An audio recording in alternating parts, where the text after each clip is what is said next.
요한복음 19장 31절로 37절 말씀 우리 같이 읽겠습니다. 이 날은 준비일이라 유대인들은 그 안식일이 큰 날이므로 그 안식일에 시체를 십자가에 두지 아니하려 하여 빌라도에게 그들의 다리를 꺾어 시체를 치워달라 하니 군인들이 가서 예수와 함께 못 박힌 첫째 사람과 또 그 다른 사람의 다리를 꺾고 예수께 이르러서는 이미 죽으신 것을 보고 다리를 꺾지 아니하시고 그중 한 군인이 창으로 옆구리를 찌르니 곧 피와 물이 나오더라. 이를 본 자가 증언하였으니 그 증언이 참이라. 그가 자기의 말하는 것이 참인 줄 알고 너희로 믿게 하려 함이니라.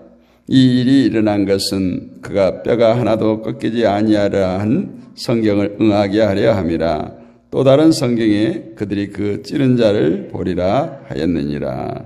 아멘. 우리의 구원의 근거는 오직 예수 그리스도 십자가에 있습니다. 오늘 말씀을 보면 예수님께서 죽으신 이후에 유대인들이 빌라도에게 요청하기를 예수님의 다리를 꺾어서 시체를 치워달라. 다음 날 6월절 안식이기 때문에 거룩한 날, 큰 날에 죽은 시체를 바라보는 것조차도 꺼려했던 그들에게 있어서 십자가에 매달아 놓기를 꺼려했기 때문입니다. 유대인들이 예수님의 다리를 꺾을 것을 요구한 것은 당시에 이제 사망 여부를 확인하기 위한 수단으로 행했던 관습이었다고 합니다. 이들의 요구에 의해서 군병들이 가서 예수님과 함께 못 박힌 좌우편의 강도 다른 사람의 다리를 꺾었습니다. 그런데 오늘 33절을 보면 예수님 앞에 와서는 이미 죽은 것을 보고 다리를 꺾지 아니하였다라고 이렇게 말씀하고 있습니다. 대신 한 군병이 예수님의 옆구리를 창으로 찌르고 물과 피가 쏟아졌다라고 기록합니다. 과연 요한은 이러한 내용들을 왜 이렇게 상세하게 기록했을까요? 단순히 예수님께서 죽으신 뒤에 그 시신에게까지 손상을 입게 함으로 인간들의 악랄함을 고발하고자 한 것이었을까요? 오늘 본문의 내용으로 인간의 악함이 더욱 강하게 드러날 수도 있습니다. 그러나 본문의 내용은 단지 그러한 차원의 내용이 아니라는 것을 오늘 성경에 기록된 예언을 응하게 하였다라고 살필 수가 있습니다. 먼저 본문의 내용을 두고 볼 때 선뜻 납득이 안 되는 부분은 왜 군병들이 예수님의 다리를 꺾지 않았을까?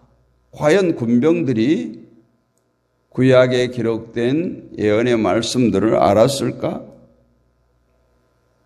본문의 군병들이 예수님이 죽은 것을 알고 죽은 것을 확인하고 그리했다고 말하지만 사실 다리를 꺾는 것은 죽지 않은 죄인을 완전히 죽이기 위해서가 아니라 죽은 죄인의 완전한 죽음을 확인하기 위한 작업이었기 때문에 죽든지 안 죽었든지 다 꺾어야 됐던 것이죠.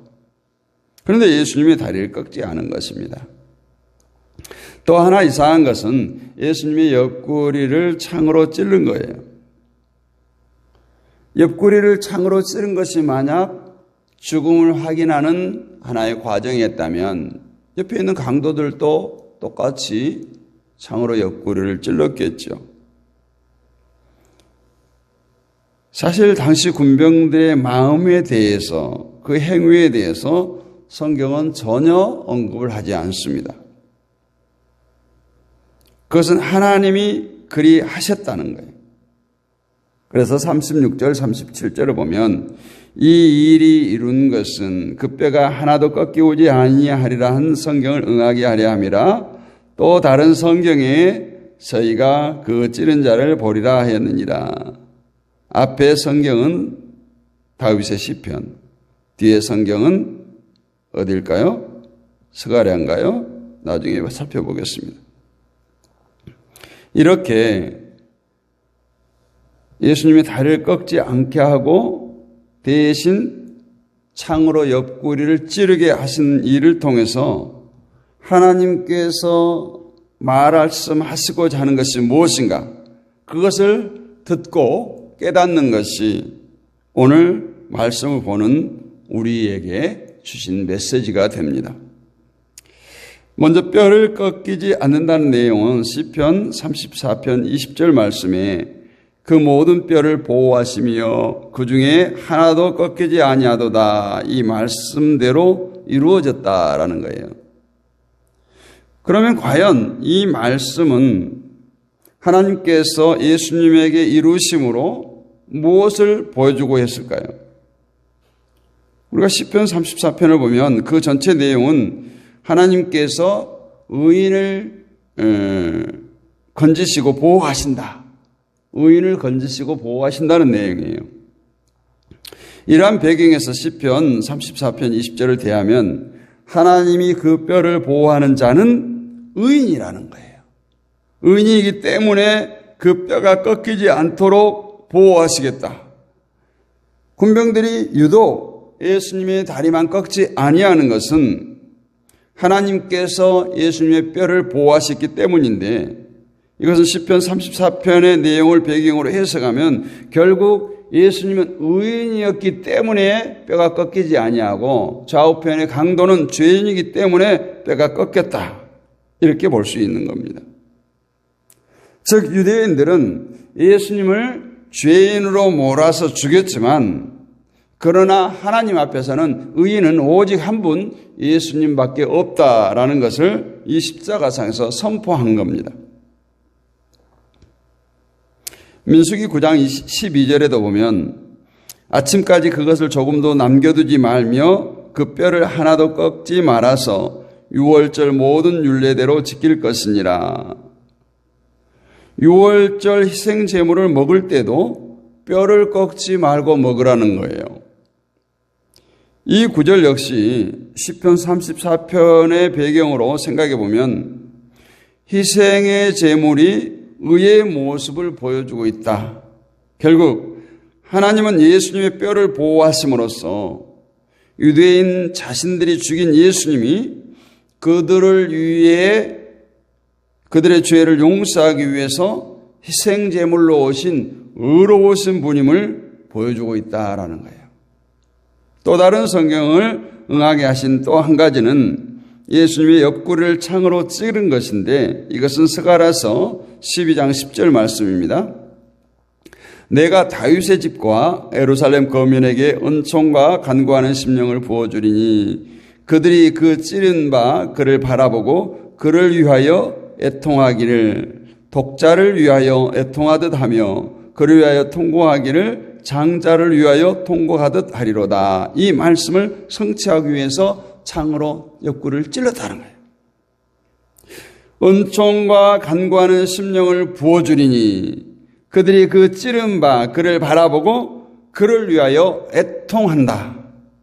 다시 말해서 하나님의 은총과 간구하는 심령을 부어주셨을 때 나타나는 현상은 내가 찌르는 그분을 바라봤을 때 그분을 위해 애통해 한다는 거예요. 하나님께서 성도에게 은총을 부어주시면 신앙에 열심히 생겨서 교회를 열심히 하는 것이 아니에요. 내가 찌른 그분을 바라보게 되는 것입니다.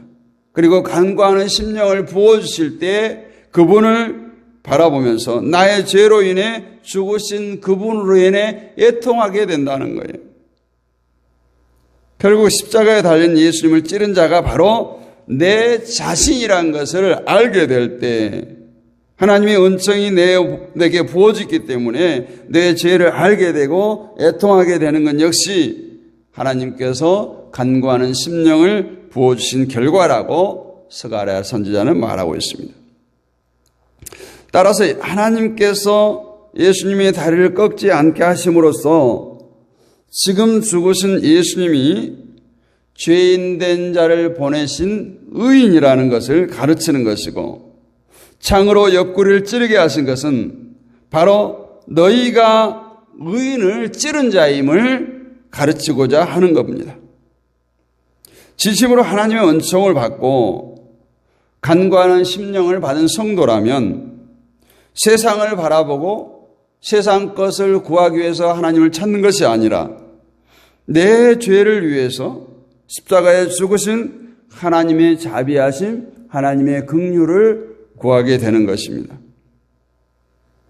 시편 51편 8절을 보면 나로 즐겁고 기쁜 소리를 듣게 하사 주께서 꺾으신 뼈로 즐거워하게 하소서, 이 말씀을 합니다. 시편 51편은 다윗이 밧세바를 범한, 밧세바와 동침한 후에 나단 선지자로부터 권면을 받고 이제 회개하는 시로 이렇게 되어 있습니다. 그런데 시편 51편 내용은 전체가 죄에 대한 자복, 그리고 하나님의 인자하심을 구하는 거예요. 그런데 다윗의 회개를 보면 단지 하나님 내가 죄를 지었습니다, 용서해 주십시오, 이런 식으로 되어 있지 않아요. 사실 대개 보면 회개 기도를 한다고 하는 것을 보면 무작정 우리가 지은 죄를 용서해 달라고 기도하지 않습니까? 그런데 다윗의 죄를 용서받는 것이 목적이기보다는 다윗의 기도는 죄에서 다른 무엇인가를 보고 있다라는 거예요.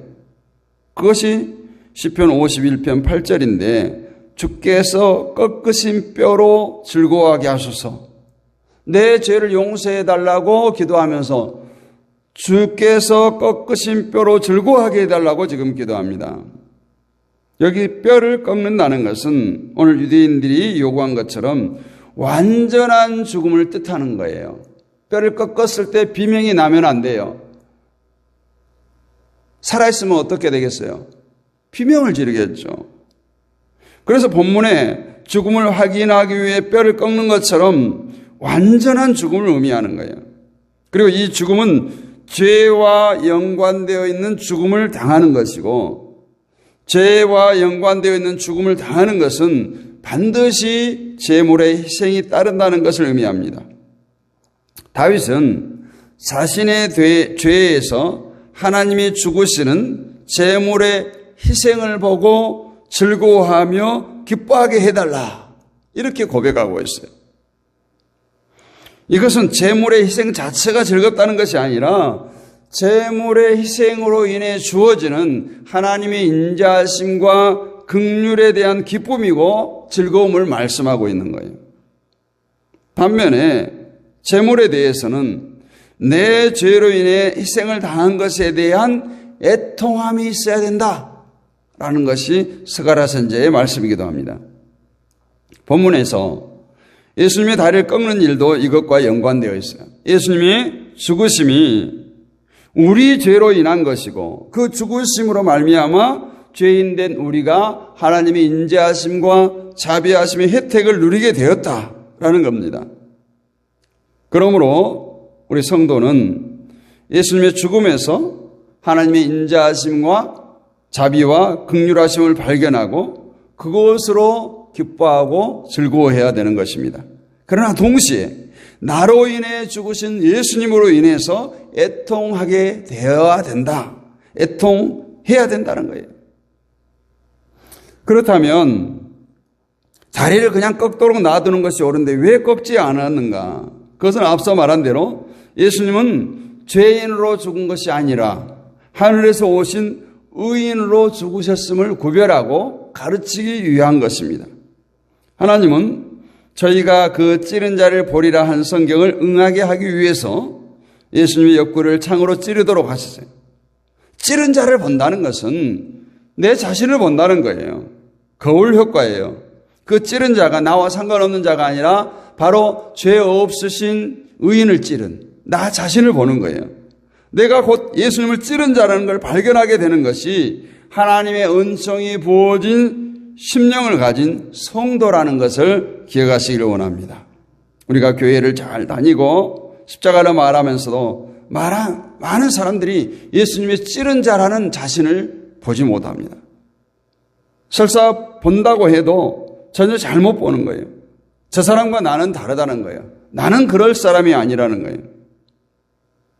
교회에 대한 시비를 걸고 교회를 다니지 않고 교회 일에 등한시하는 사람들은 예수님을 찌른 자로 보면 안 돼요. 그런 사람들은 아니다라는 뜻이 아니라 그런 사람들은 찌른 자로 보게 되면 결국 교회 생활을 잘하는 나는 예수님을 찌른 자가 아니다. 여기서 예수님을 찌른 자가 아니다라는 것은 죄인이 아니다라는 것입니다. 이것이 찌른 자를 보지 못하는 것이고 스가랴서 12장 10절 말씀대로 한다면 하나님의 은총이 부음받은 심령이 아니라는 결론을 내릴 수밖에 없습니다. 죄에 대해 애통해하는 것은 어떤 감정의 상태를 말하는 것이 아니에요.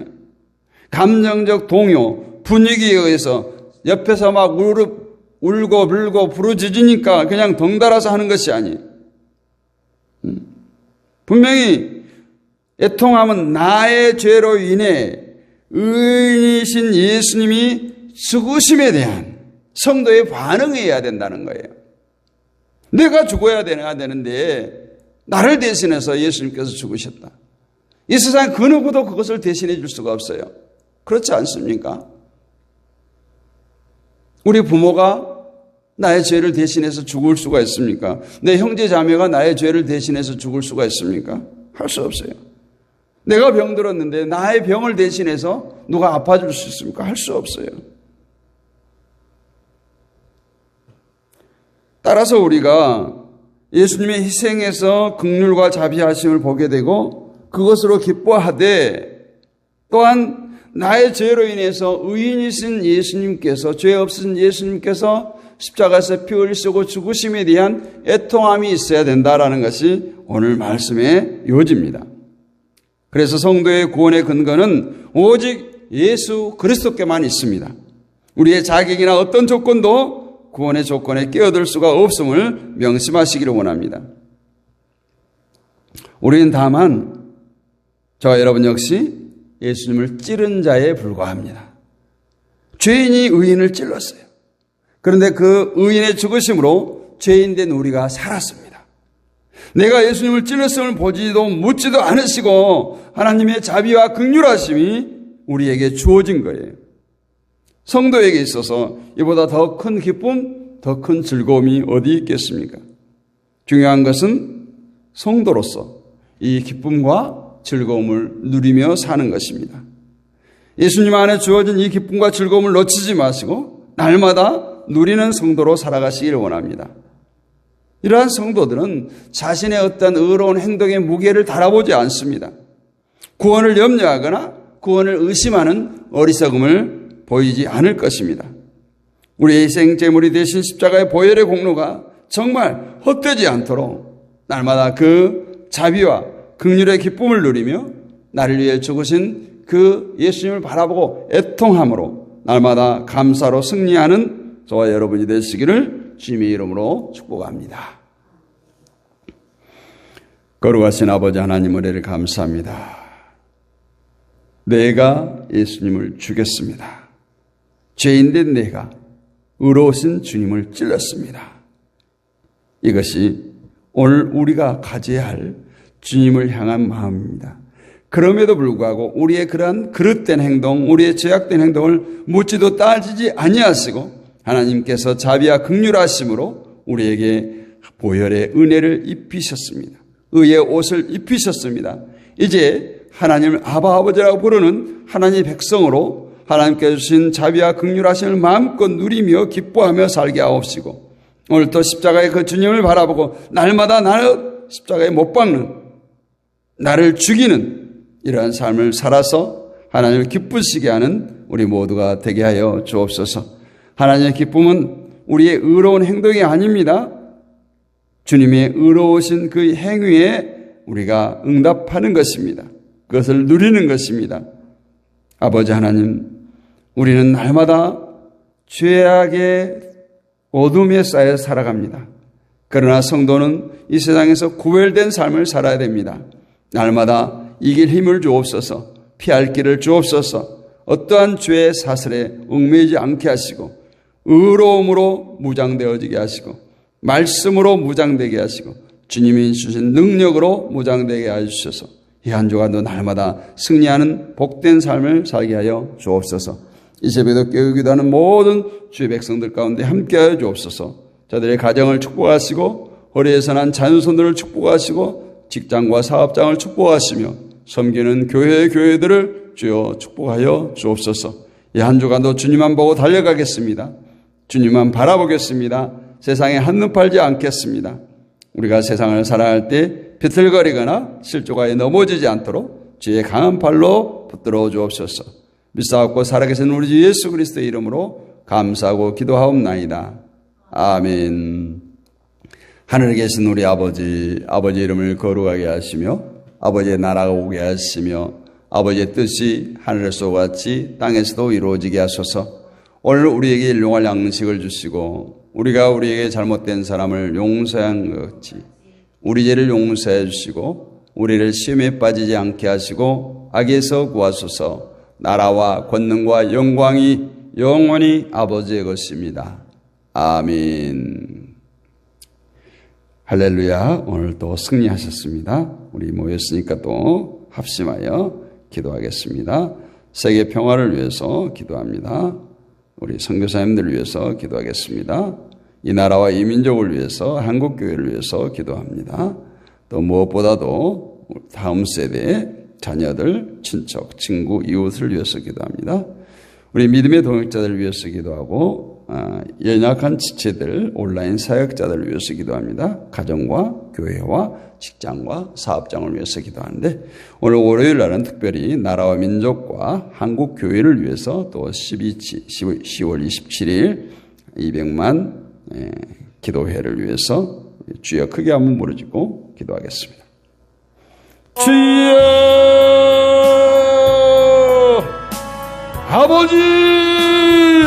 아버지 하나님 감사합니다. 정말 우리가 이 자유 대한민국에서 마음껏 모일 수 있게 또 간구하여 부르짖어 큰 소리로 찬양하며 예배할 수 있는 것이 얼마나 큰 은혜요 축복인 줄 깨닫습니다. 특별히 이 나라의 민족을 위해서 기도합니다. 아버지 하나님 이 나라의 백성의 갈 길을 밝게 보여주시고 아버지 하나님께서 창조주 하나님 앞에 무릎 꿇는 백성 되기를 원합니다. 정말 이처럼 부강한 나라로 잘 사는 나라로 하나님께서 축복하여 주셨습니다. 이로 인해서 아버지 죄악에 헤매이지 않게 하시고 하나님 앞에 목이 곧은 백성 되지 않게 하여 주옵소서. 창조주 하나님을 기억하고 만유의 주제가 되시는 하나님을 신뢰하는 이 나라의 백성이 되기를 원합니다. 아버지 하나님 대통령을 비롯한 국무위원들, 국회의원들, 많은 유정자들을 주여 붙들어 주시옵소서. 저들의 심정으로 나라를 살리는 정치하게 하여 주옵소서. 정쟁이나 당리당략 사리사욕 부정과 부패가 사라지게 하여 주옵소서. 이 땅에 우리가 뉴스를 접하고 있는 수많은 악한 그릇된 그런 행실들이 이 정치권에서 깨끗이 사라지게 하여 주옵시고 진정 백성들의 신음소리에 귀 기울이는 정치하게 하여 주옵소서. 어버이 세계적인 경제적 위기가 몰아치고 있습니다. 정치적 위기, 사회적 위기, 안보 위기 등 아버지는 수많은 위기가 있지만 무엇보다 영적인 위기가 아버지는 이 나라를 좀먹고 이 나라를 흔들고 있습니다. 아버지는 한국교회가 깨어나야 되겠습니다. 이번에 10월 27일 한국교회가 하나 되기를 원합니다. 이곳저곳에서 벌써부터 비방하는 아버지 세력들이 있을 뿐 아니라 또 정치적으로 정쟁으로 이용하려고 하는 그런 세력들도 있습니다. 주여 정말 주의 종들이 바로 깨어나기를 원합니다. 어떠한 세상의 이념이나 사상이나 정치적 철학이나 아버지 하나님께서 지식에 얽매이지 않게 하시고 오직 진리의 말씀에 굳게 세워주시옵소서. 진정으로 나라를 사랑하는 마음, 특별히 창조 질서를 깨뜨리는 평등법, 차별금지법과 같은 그런 악법들이 제정되지 않기 위해서 아버지 저들이 200만의 성도들이 모여서 부르짖어 기도하려고 합니다. 아버지 모이는데 안전하게 주님께서 모든 일이 이루어지기를 원합니다. 아버지는 이곳에 어떠한 정치적 사상이 개입되지 않게 하여 주옵소서. 어떠한 악의 세력도 개입되지 않게 하시고 진리를 추구하며 하나님 말씀 위에 선 주의 백성들이 모여들게 하여 주옵소서. 먼 곳에서 달려오는 그 걸음 가운데서 함께 하시고 안전사고 나지 않도록 주여 붙들어주시고 진행하는 목사님들께 지혜와 명철을 허락하사 아버지 진정으로 나라를 살리는 또 악법들이 폐지되는 악법이 폐기되는 놀라운 역사를 경험하게 하시고 하나님께서 친히 간섭하여 주시옵소서. 아버지 저 북녘 땅을 기억하여 주옵소서. 지금 아버지 남북의 긴장이 고조되고 있습니다. 아버지 어떠한 전쟁도 어떠한 아버지의 도발도 허용되지 않게 하여 주옵시고 한반도에 평화가 깃들게 하시고 전쟁의 소식이 완전히 사라지게 하여 주옵소서. 어떠한 것도 아버지의 희생을 치를 수가 없습니다. 주여 이 한민족을 붙들어 주시고 남북이 하나 되게 하여 주옵소서. 저 북녘 땅을 일찍이 보험의 통로로 사용했사온데 다시금 아버지 저 북녘 땅에 교회가 세워지고 예배가 회복되기를 원합니다. 지금도 지하의 성도들이 목숨 걸고 아버지를 기도하고 목숨 걸고 예배하는 제 성도들의 신음소리를 들으시사 아버지 저들의 안위를 지켜주옵소서. 정치적 박해로부터 자유케 하여 주옵소서. 저들이 마음껏 기도하고 예배할 수 있는 그날이 속히 오게 하여 주옵소서. 김정은의 마음을 돌이켜 주옵소서. 완악한 그 마음을 돌이켜 주옵소서. 백성들을 살리는 정치하게 하여 주옵소서. 아버지 남북의 분단의 장벽이 허물어지기를 간절히 소원합니다. 아버지 하옵시오. 남북의 분단의 장벽이 이 이념의 장벽이 복음으로 허물어지기를 원합니다. 정치적으로 외교적으로 경제적으로 수많은 방법을 강구해봤지만 여전히 막혀있는 저 분단의 장벽이 복음으로 허물어지기를 원합니다. 주여 역사하여 주옵소서. 남북의 성도들이 함께 예배하는 그날이 속히 오게 하여 주옵소서. 한국교회가 아버지는 일어서기를 원합니다. 한국교회 교회들이 아버지 안에서 건강한 교회로 세워지고 이 어둡고 썩어져가는 세상 가운데 진리의 등대의 사명을 감당하는 교회들 되게 하시고 목회자들을 바로 세워주셔서 아버지 세상을 향해서 회개를 외치며 세상을 향해서 진리의 말씀을 외치는 목회자들 되게 하여 주옵소서. 아버지 하나님이시여 좋지 못한 뉴스로 오르내지 않게 하여 주옵소서. 또한 아버지 믿음의 사람들 그리스도인들이 1000만이 넘는 그리스도인들이 세상 가운데 빛의 역할 소금의 역할을 잘 감당케 하시고 이 어두운 세상 썩어져가는 세상 가운데 빛으로 소금으로 살아가게 하여 주옵소서. 우리가 사는 곳이 선교지가 되게 하여 주옵소서. 지금 아버지 하나님 이 나라 이 민족 가운데 함께 하여 주시되 특별히 청소년 세대 2030 세대가 주께로 돌아오기를 원합니다. 교회로 돌아오기를 원합니다. 아버지 하나님 저들이 참된 가치관을 갖기를 원합니다. 성경적 가치관 기독교적 가치관을 갖기를 원합니다. 세상에 빼앗겼던 그들 영혼이 다시금 주께로 돌아오기를 원합니다. 주여 역사하여 주옵소서. 교회마다 다음 세대가 세워지게 하여 주옵소서. 유인유절학교 중고등부 청년부가 세워지게 하시고 교회의 선교원, 교회의 유치원, 교회의 어린이집이 세워질 수 있도록 모든 제도가 바뀌게 하여 주시옵시고 아버지 하나님이시여 어려서부터 말씀으로 저들을 양육할 수 있는 아버지 하나님이시여 토양이 아버지 교회에 세워질 수 있도록 주여 은혜를 베풀어 주옵소서.